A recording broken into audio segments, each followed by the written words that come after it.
오늘 말씀은요, 하나님께 신실한 자들이라는 제목으로 말씀을 전할 텐데, 하나님께 신실한 자가 어떤 사람들일까 우리가 먼저 생각해 볼 필요가 있다라는 것이죠.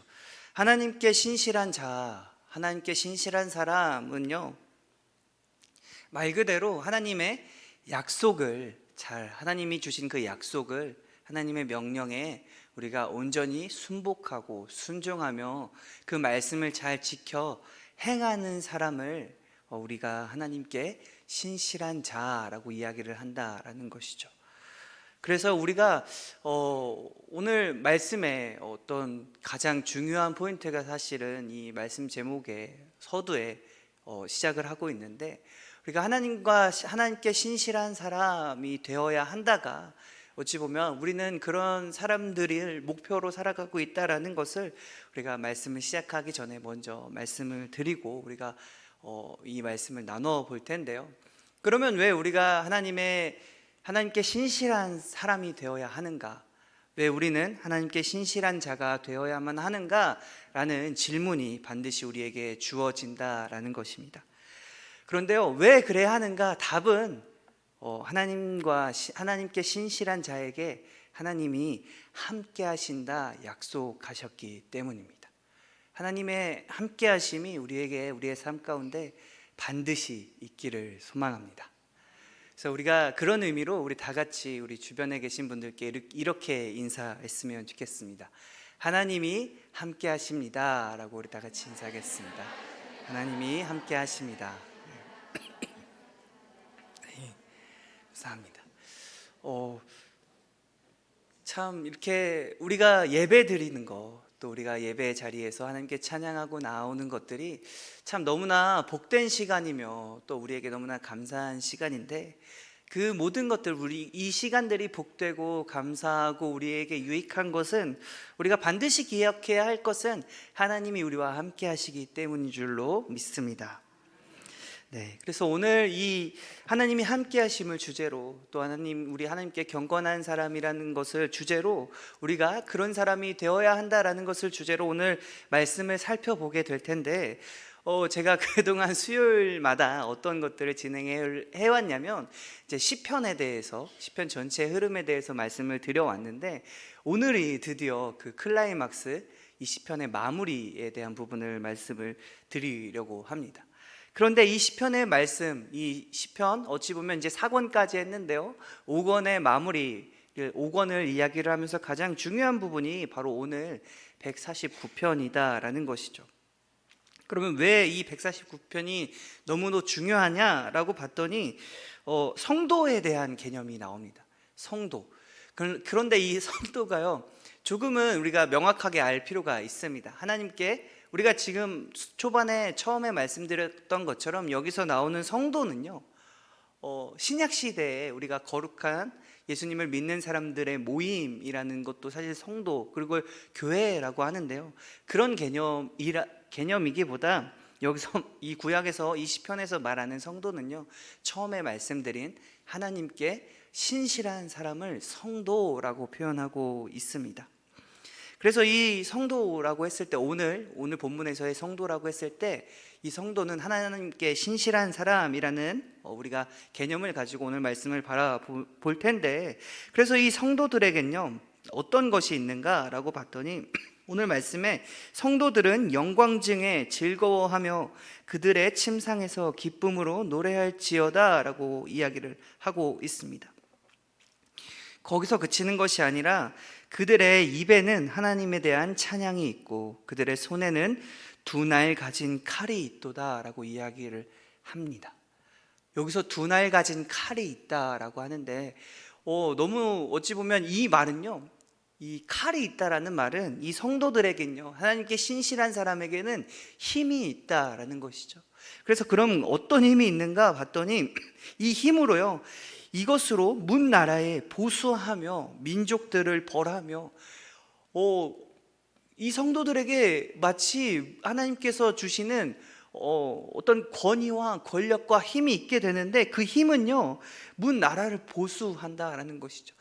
지어진 나라를, 우리가 나라라고 했을 때 나라라는 개념은요, 어떤 개인과 공동체의 수준이 아니라 어찌 보면 공동체들이 모여서 이루어지는 게 나라가 된다라는 것이죠. 어마어마한 큰 나라, 큰 곳을, 큰 공동체를 보수한다라는 것입니다. 그만큼의 힘이 있는 칼이 성도들에게 주어졌다라는 것이죠. 거기서 그치는 것이 아니라 민족들을 벌한다라고 이야기를 합니다. 이방 민족들, 이스라엘을 공격하고 하나님을 조롱했으며 하나님께 반역하며 하나님의 뜻대로 살아가지 않던, 오히려 하나님의 백성들을 억압하고 어찌 보면 참 하나님을 믿지 않도록 방해하고 힘들게 했던 그런 민족들이 구약 성경에는 참 많이 등장하게 되는데, 그런 민족들을 벌했다라는 것이죠. 그런 권력이 성도들에게 있다라는 것입니다. 힘이 있다라는 것입니다. 또 거기서 그치는 것이 아니라 그들의 왕들은 사슬로, 그들의 귀인은 철고랑으로 결박하고 기록한 판결대로 그들에게 시행할지로다라고 고백하고 있습니다. 무슨 말이냐? 재판한다라는 것이겠죠. 나라를 벌하고 민족들을 벌하며 나라를 보수하고 또 그 이방인들, 이 세상의 왕들을 사슬로 결박하고 귀인은 철고랑으로 결박하며 참 기록한 판결대로 성도들이 어떻게 보면 결국엔 이 성도들이 왕으로서요 이 세상을 다스리게 된다라는 사실을 오늘 149편이 말하고 있다라는 것입니다. 근데 뭔가 의아함이 든다라는 것이죠. 오늘 말씀을 바라봤을 때 성도들은 이런 사람들이구나, 성도들에게는 하나님께서 주신 참 특별한 은혜와 힘이 있는 사람들이구나, 하나님께 신실한 자에게 하나님께서 이런 은혜와 힘과 권력과 능력을 주시는구나 라는 것들을 우리가 149편을 통해 알 수 있게 되는데요. 그런데 왜 이 149편에 이 마지막 바로 전이거든요. 150편은, 시편은 150편에서 끝나게 되는데 이 149편에 이런 내용이 나오게 되는가? 시편 전체의 맥락을 살펴봤을 때 의문을 가지게 된다라는 것입니다. 왜 이런 내용이 지금, 그리고 시편 5권에서 너무나 중요하다라고 전하고 있는데요. 그러면 시편 5권은 어떤 내용인가? 107편부터 150편까지를 시편 5권이라고 합니다.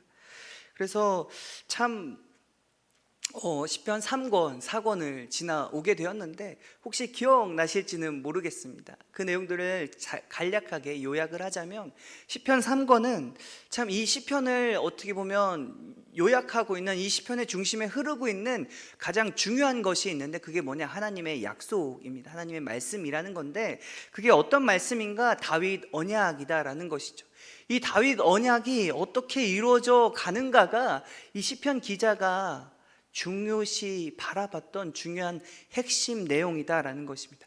하나님께서 다윗에게 언약을 주셨는데, 다윗의 후손에게 언약을 주셨는데 그 약속이 어떻게 이루어지는가가 참 중요한 큰 흐름이다라는 것이죠.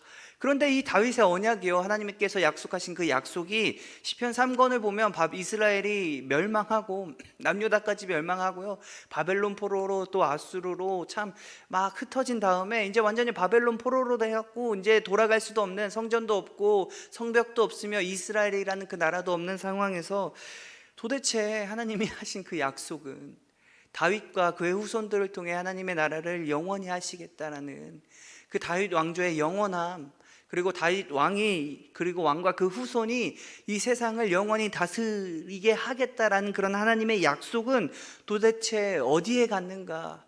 하나님, 그 약속은 어떻게 된 건가요? 라는 그 마음을 쏟는, 하나님께 부르짖는 그런 고백이 시편 3권의 내용이었다라는 것입니다. 그런데 그럼 시편 4권에서는요, 이 질문에, 이 하나님께 부르짖음에 대한 어찌 보면 답변 같은 내용이 나오게 되는데 결국에는요, 이 시편 4권에서 이야기를 하고자 했던 내용은 하나님께서 하신다라는 것입니다. 하나님의 때에 하나님이 그것들을 하신다, 그 약속을 반드시 지키신다. 지금 우리가 바라봤을 땐 불가능한 일이며 소망이 없으며 이루어지지 않을 것 같을지라도 하나님께서 하시면 그리고 언젠가 하나님께서 말씀하신 그 약속을 언젠가는 반드시 지키신다가 이 시편 4권의 내용이었다라는 것입니다. 그래서 다윗의 언약이 그렇게 지켜질 것이라는 어떤 기대와 희망을 품게 한다라는 것입니다. 그러면 넘어와서 오늘 시편 5권을 살펴봤을 때 결국 다스림에 대한 내용이 등장하게 됩니다. 그런데 중요한 것은요, 우리가 지금까지 초점을 맞춰왔고 지금까지 바라왔던 것은 다윗과 다윗의 후손들이었다라는 것입니다. 다윗과 다윗의 후손들을 통해 하나님께서 이스라엘을 다시 회복시키시고 다시 일으키시며 하나님의 그 통치가 영원히 이루어지도록 하겠다라는 것이 우리의 초점이었는데요. 그런데 오늘 우리가 읽었던 본문을 살펴보면 누가 이 땅을 다스리게 되고 누가 힘을 얻고 누가 어찌 보면 하나님께서 이루실 그 통치를 이 세상에 이루게 하는가? 오늘 우리가 읽었던 본문을 살펴보면 그것은 누구라고 했을까요? 그게 누구죠? 오늘 뭔가 지금 주체가 달라졌습니다. 분명히 우리가 알기로는 다윗과 다윗의 후손이었는데요, 오늘 우리가 읽었던 이 149편에 나오는 이 세상을 왕처럼 다스리는 하나님의 통치를 이루어가는 사람은요, 누구라고 하는가? 바로 성도들이다라고 이야기를 하고 있습니다. 다윗과 어찌 보면 개인과 그 개인의 가정의 그 후손들이 아니라요, 지금 뭐라고 정의를 하고 있는가? 하나님께 신실한 자들을 통해 하나님께서 이스라엘을 회복시키실 것이며 또 그 나라를 완전케 하며 하나님의 통치를 이루어 가실 것이다. 지금 그 주체가요, 뭔가 변하게 되는 그런 어마어마한 어떤 고백을 지금 이 149편에서 말하고 있다라는 것이죠. 그러면 우리가 살펴봐야 할 것이 이런 변화가, 이런 변혁이, 이런 어마어마한 전환이요, 어떻게 일어나게 되었는가?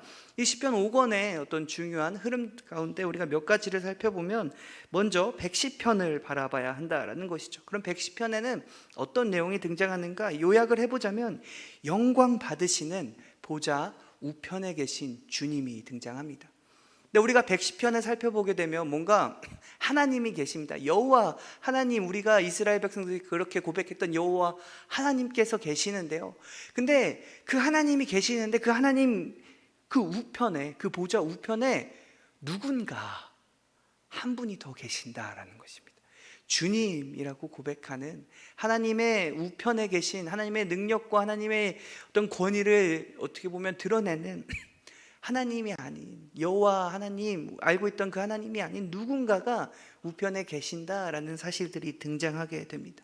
그래서 이분은요, 이 보좌 우편에 계신 분은요, 하나님께 능력과 이 세상을 다스리실 권위와 또 모든 이름이 모든 무릎이 그 이름 앞에 꿇게 되어야만 하는 그런 권위를 얻으신 어마어마한 분이 등장하게 된다라는 것이죠. 그러고 나서요, 이 118편을 가게 되면 무엇이 등장하는가? 여호와의 이름으로 오시는 이가 등장하게 됩니다. 왜 여호와의 이름으로 오시는 이라고 표현을 하게 되냐면 참 이 적들이, 참 어떻게 보면 대적들이 둘러싸고 또 어찌 보면 이 여호와로 이름으로 오시는 이를 죽음으로 몰고 가는 그런 일들이 벌어지게 된다라는 것이죠. 그로 인해서 너무나 힘들고 아프고 절망을 겪으며 어찌 보면 실패까지 겪을 수 있겠지만, 아니 이제는 죽음까지 겪는 그런 상황 가운데서 뭐라고 오늘 118편에서 뭐라고 이야기하는가? 죽음 가운데서 온전히 그 죽음으로 그 여호와의 이름으로 오시는 일을 넘기지는 않았다라고 118편에서는 이야기를 한다라는 것이죠. 참, 그런데 이 모든 고난과 아픔과 그런 절망과 그런 이 안 좋은 모든 악한 것들을요, 어떻게 이겨내시는가, 어떻게 견뎌내시는가? 여호와의 이름으로 이겨내신다라는 것을 118편에서 보여주고 있기 때문에 이 분을요, 여호와의 이름으로 오시는 이다라고 고백할 수 있게 된다라는 것입니다.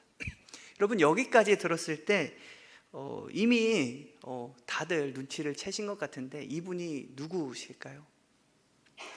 그저 우리가 너무나 잘 알고 있는 예수님입니다.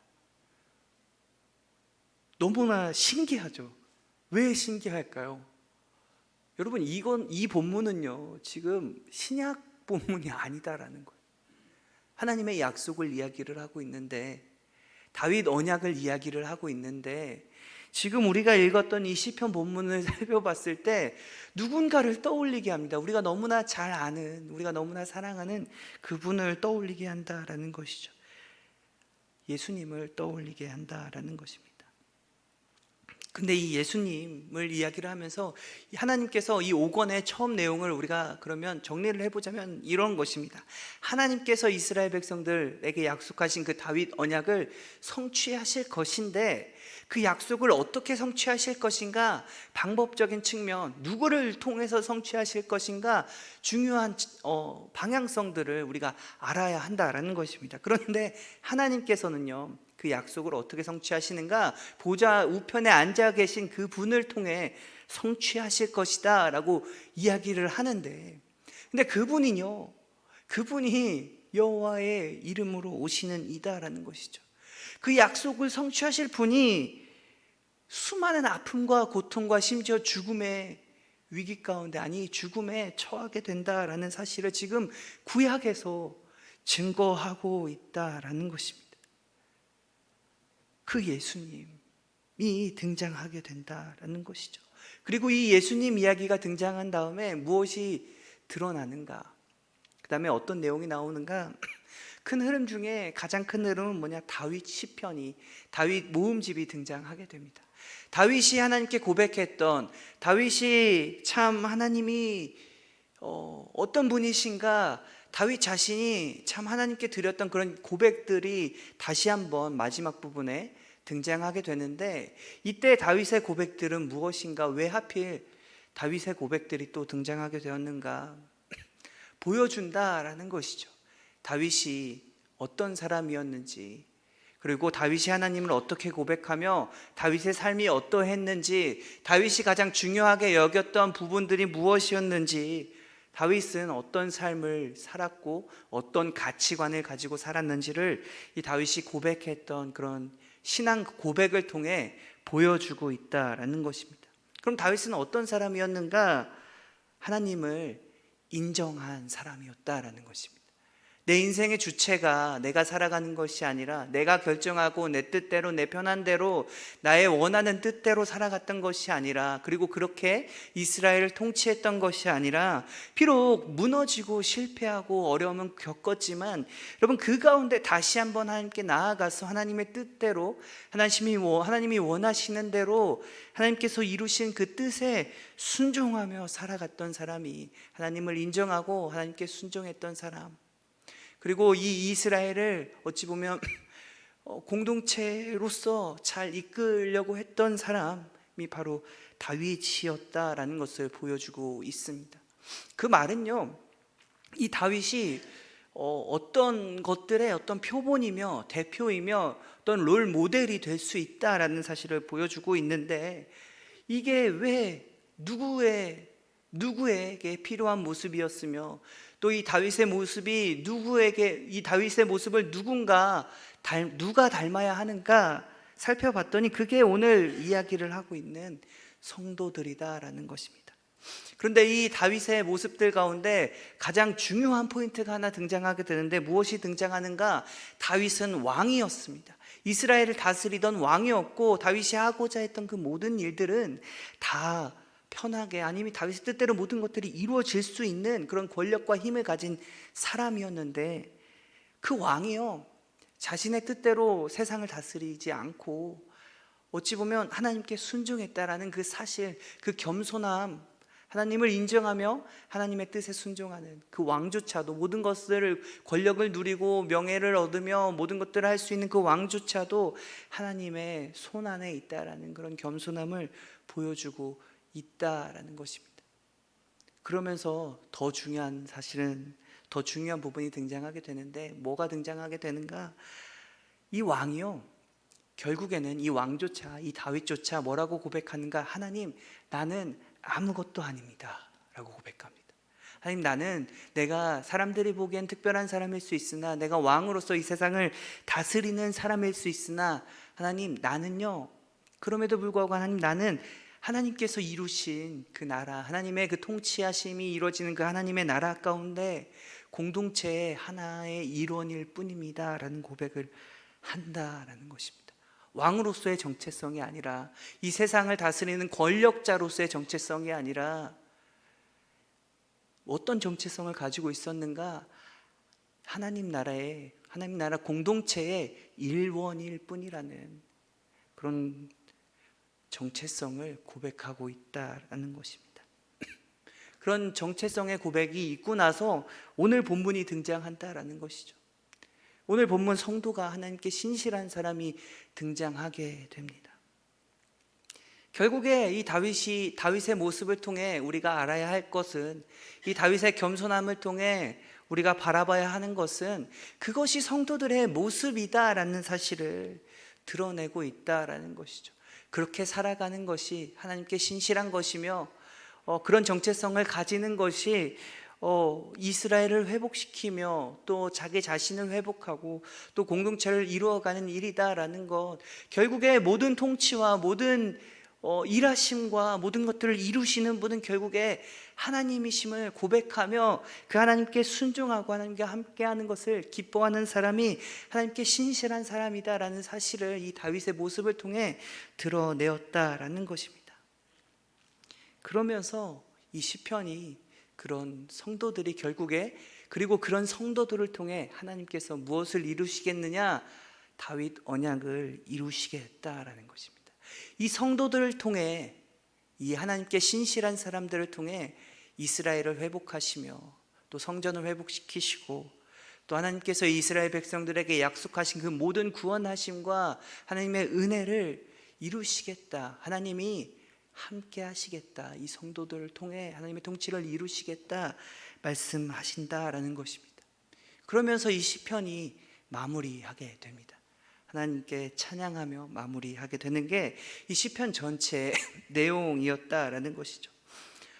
많은 내용들이 있었습니다. 참 하나님의 약속이 이루어지는 것 같았는데 어느 순간 하나님의 약속은 어떻게 됐는가 질문하기도 하고, 결국에 하나님께서 이루시는구나 라고 생각을 해보니, 그럼 하나님께서 이 약속을 어떻게 이루시겠는가 봤더니 이 예수님, 우리가 알고 있는 그 예수님과 그리고 하나님의 신실한 사람들을 통해 하나님의 그 약속이 이루어진다라는 것들이 이 시편 전체에 어떻게 보면 큰 맥락이다라는 것을 우리가 참 오늘 말씀을 통해서 정리를 하게 되었는데, 그러면 그 이전에 있었던 그 다윗 언약과 또 이전에 그런 많은 실패들이 있었던 다윗과 다윗 후손들의 실패들을 통해 이스라엘의 멸망하는 것들, 그런 모습들을 보면서 이 하나님의 언약은 그럼 실패한 것인가?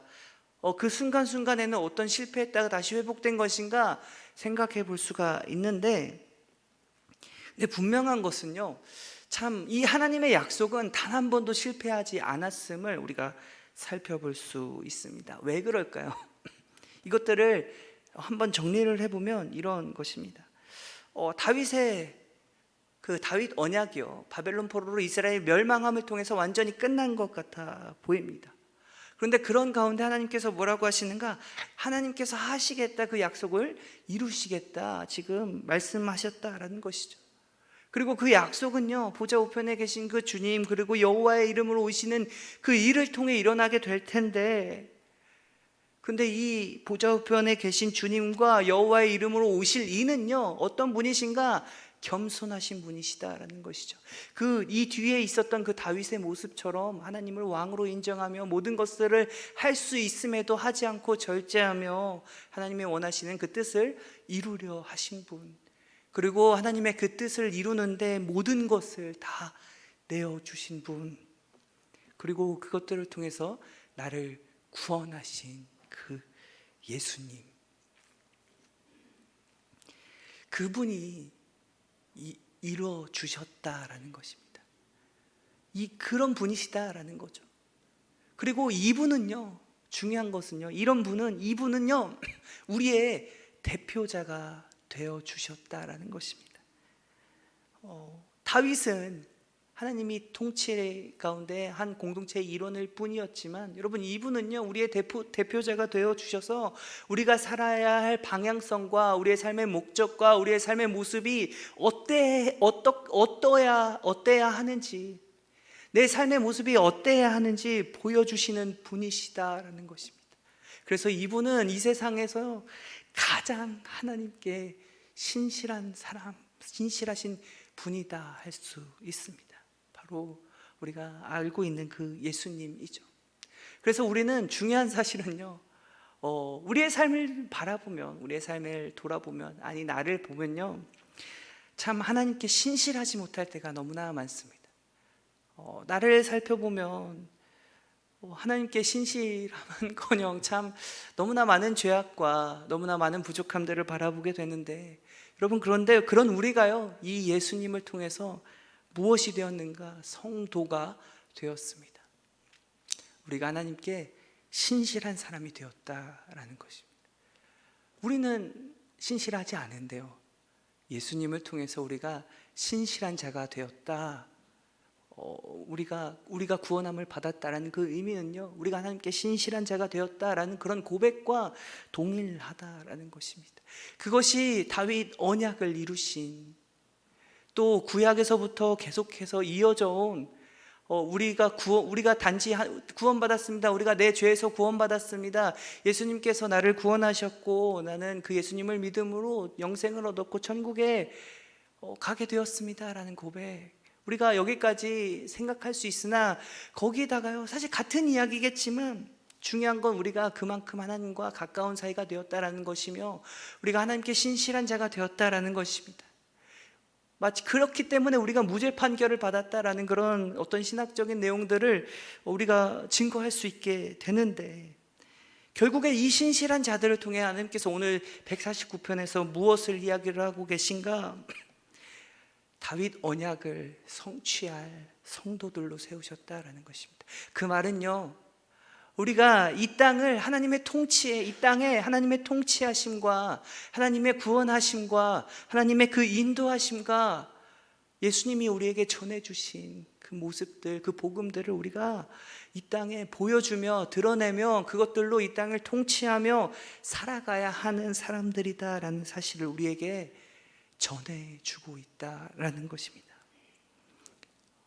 나를 보면 너무나 부족하고 연약한데, 나의 상황을 살펴보면 있을 수 없는 일인데, 나의 아픔과 나의 생각과 나의 가진 것들을 바라보면 너무나 보잘것없고 너무나 아무것도 아닌데, 나는 정말로 아무것도 아닌데, 우리가 하나님께 신실한 자로서 이 땅에서 살아가도록 하나님께서 우리를 인도하시며 우리를 구원하셨다라는 것을 우리가 오늘 말씀을 통해서, 또 예수님 우리에게 주신 그 구원함을 통해서 우리가 알고 고백할 수 있다라는 것입니다. 그래서 중요한 사실은 우리가 예수님을 기억해야 한다라는 것이죠. 왜 그럴까요? 또 한 가지 재밌는 사실이 있는데요, 오늘 이 149편은요 끝나기 바로 전편인데, 그러면 우리가 시편을 시작할 때 기억나실지 모르지만 1권에서 시편 1편이 있고 또 시편 2편이 있죠. 그러면 이 시편 2편에서 이야기하고 있는 바는 무엇이냐?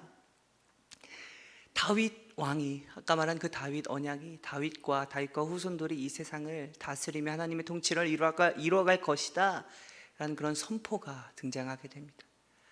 그런데 오늘 149편 끝나기 직전에 이 시편에서는요, 그 다윗과 다윗 후손이 아니라 하나님께 신실한 자가 이 세상을 다스리고 하나님의 통치를 이뤄갈 것이다 라는 그런 고백이 등장한다라는 것입니다.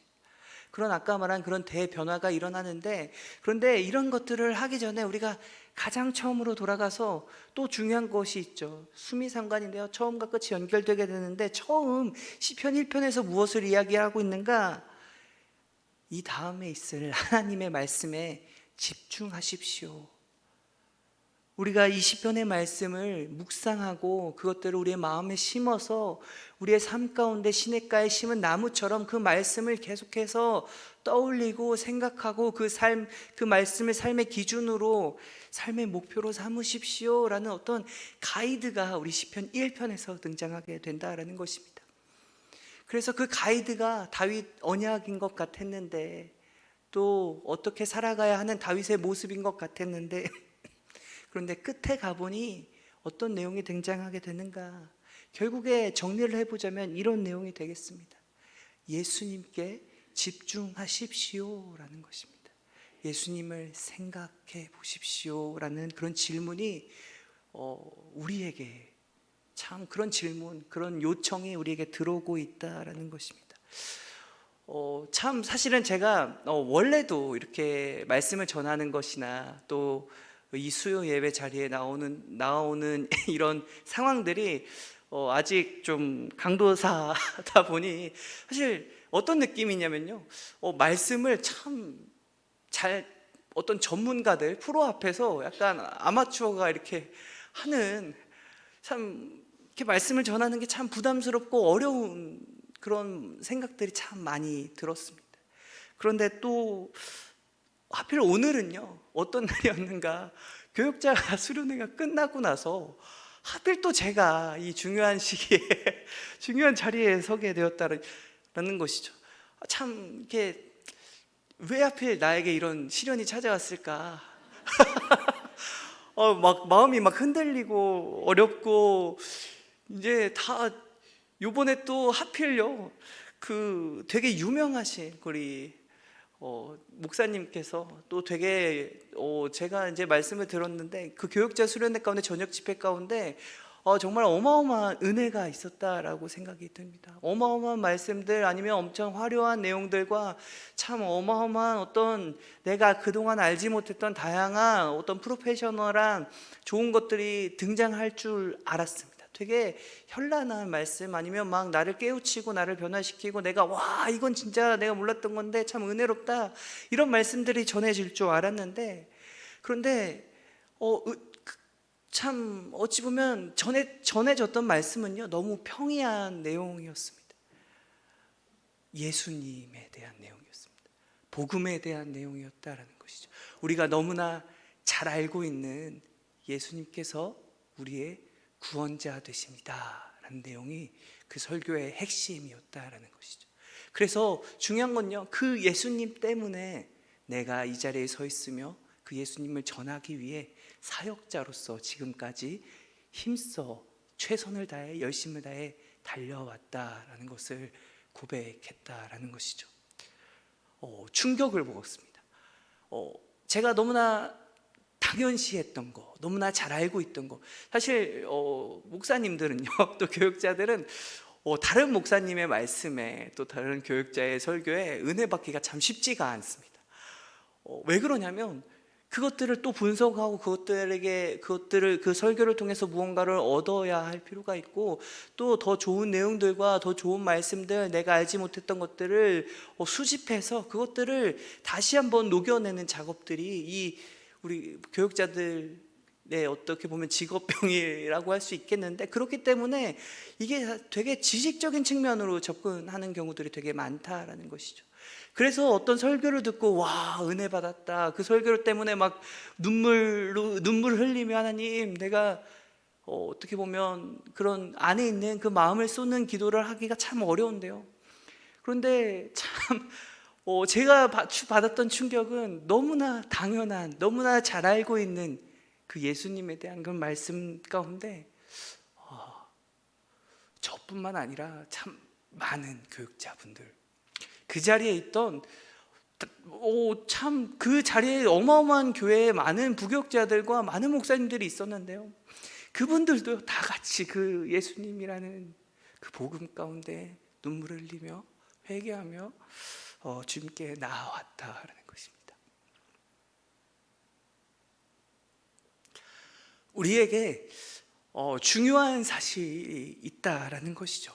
이 말은요, 결국에 이 시편에서도 이야기를 하고자 했던 것, 이 시편의 많은 이야기 가운데 우리가 집중해서 바라봐야 하며 우리가 떠올려야 하고 우리가 어떻게 살아가야 하는가, 결국 예수님처럼 살아가야 하고 또 예수님이 우리를 구원하셨다라는 그 사실을 기억해야 한다라는 것입니다. 나는 아무것도 아니나, 다윗이 고백했던 것처럼 나는 아무것도 아니나 예수님이 함께 해주셔서요, 여러분, 우리는 성도가 되었습니다. 그리고 그 성도들은요, 오늘 우리가 읽었던 그 본문처럼 이 세상에 하나님의 통치를 이루는 사람들이다라는 사실을 우리가 기억했으면 좋겠습니다.